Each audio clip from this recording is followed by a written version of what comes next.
Setelah menuruni ratusan anak tangga, kini kita sudah sampai di Tukad Cepung Waterfall. Sungguh pemandangan yang luar biasa, pesona alam dengan gemericik air terjun yang cukup tinggi membuat pemandangan yang indah.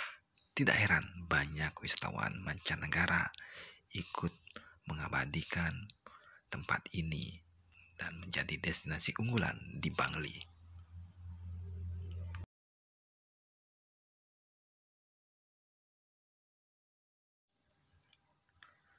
Wow, pemandangan yang indah sekali.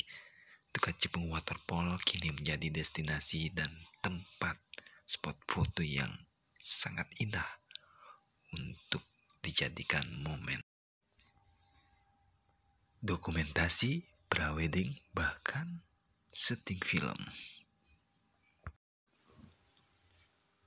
Tukad Cepung Waterfall menjadi destinasi yang patut kita kunjungi.